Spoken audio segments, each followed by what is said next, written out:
पहले मिरर का ही बात करते हैं। मिरर में हम लोग को पढ़ना है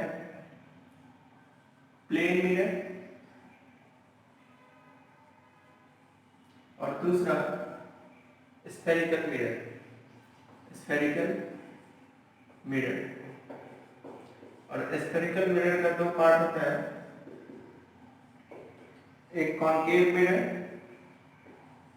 और दूसरा कॉन्वेक्स मिरर। कॉनकेव मिरर और कॉन्वेक्स मिरर, ये पार्ट हमें पढ़ना है।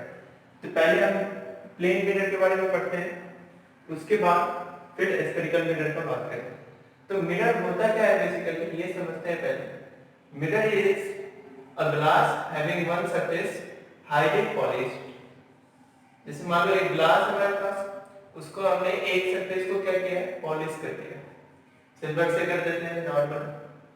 तो जब हम इसको पॉलिश कर देंगे तो जो दूसरा सरफेस है इसका, वो रिफ्लेक्टिंग सरफेस बन जाता है।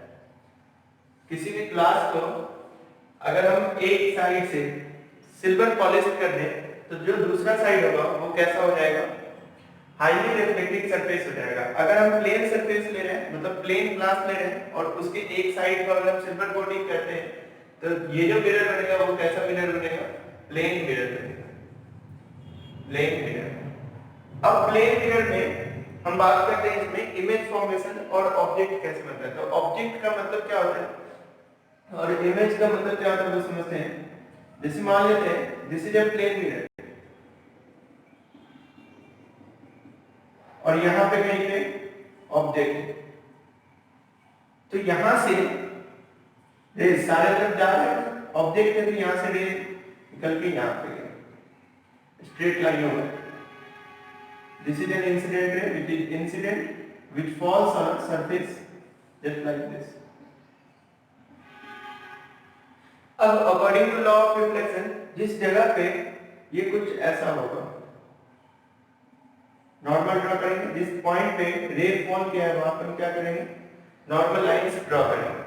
आफ्टर ड्रॉइंग नॉर्मल लाइंस, हम अगर इंसिडेंट एंगल को देखेंगे, angle of incidence will be this, according to this angle of reflection will be this, same angle वो करेंगे। ऐसे ही यहाँ पे this is angle of incidence, इसके अकॉर्डिंग हमें क्या बनाना होगा, angle of reflection. Angle I equal to क्या होगा, एंगल आर, यहाँ भी एंगल आर इक्वल टू क्या होगा, आर। ऐसा कुछ होगा।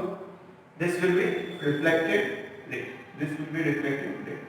this is an object incident, a ray falls on the mirror which is incident to the mirror, and after hitting the surface it will get reflect back to the same medium, it will get reflect back to the same medium।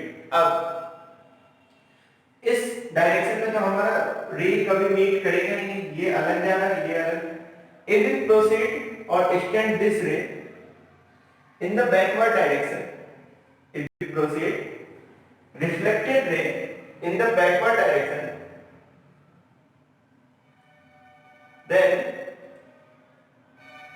at somewhere it will intersect, and the point of intersection is known as image। Are you getting my points? This is reflected ray, this is also reflected ray। if we proceed or extend reflected ray in the backward direction, then these reflected ray will meet at a point, and this point is the location of the image, and we say the image of object O is this। if you see here, the distance between the object and the image,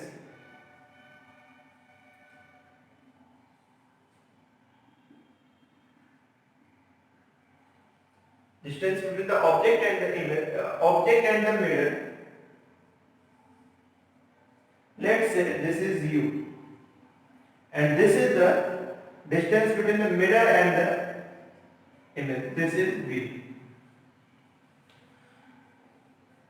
by solving u equals to v, magnitude wise u equals to v, it means the distance between the object and the mirror must be equals to the, or it comes plane mirror equals to the distance between mirror and the image.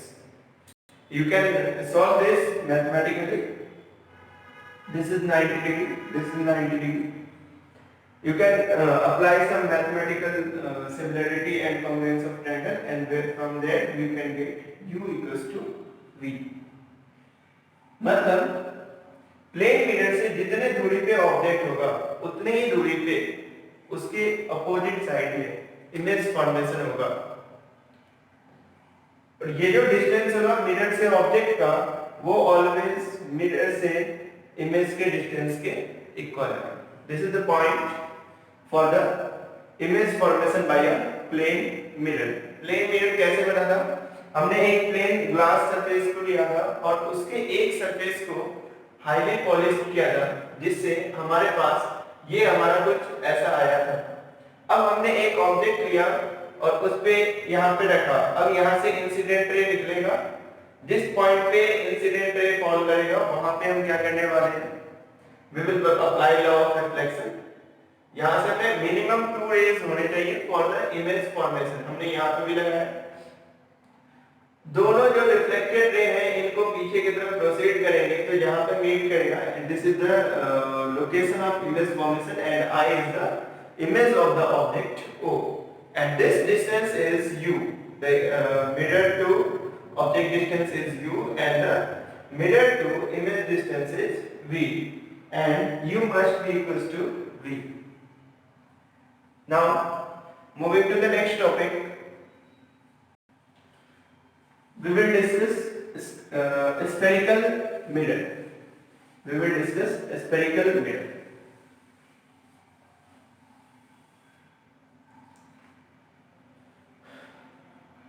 Take a spherical glass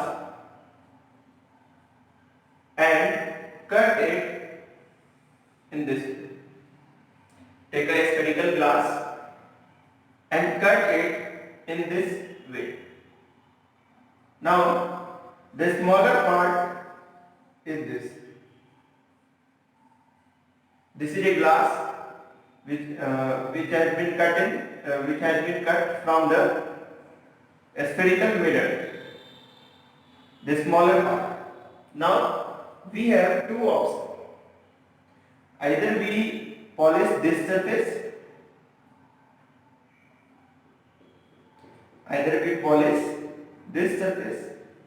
or we are going to polish this surface.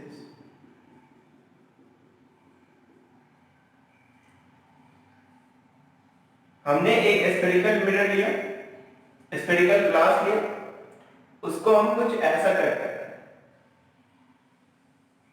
इसको cut करने के बाद जो smaller part है हमारे पास उसको हम mirror बनाते कैसे हैं? हम ग्लास सरफेस को लेते हैं और उसको पॉलिश करते हैं किसी साइड से. जैसे प्लेन मिरर में दोनों तो सेम साइड सिमिलर, हम किधर भी पॉलिश करेंगे उसका मतलब सेम है. लेकिन हम मिरर में स्फेरिकल का अगर हम बात करें तो उसमें हम इसको ऐसे भी पॉलिश कर सकते हैं और इसको ऐसे भी पॉलिश कर सकते हैं. तो this part is known as concave mirror. This is known as concave mirror. This is known as concave mirror and this is known as convex mirror. This is known as convex.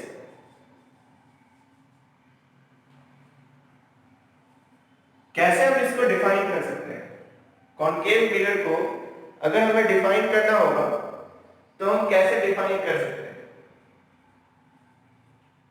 A concave mirror is a part of spherical glass. Spherical mirror, हमने एक spherical reflecting surface लिया, glass लिया, उसको हमने cut किया. तो concave mirror is a part of spherical reflecting surface whose smaller part is cut and we have painted or polished the outer surface whose outer surface is polished is known as concave mirror. जिस mirror के जो ये जो concave mirror है वो बड़े वाले spherical glass का पार्ट है और उसका बाहर वाले पार्ट को हम क्या किए? पॉलिश किए. तो this is known as concave mirror. For convex mirror, same reflecting glass, spherical reflecting glass के inner side को अगर हम paint कर दें, then this mirror is known as convex mirror. सभी को समझ में आ रहा होगा concave mirror और convex mirror?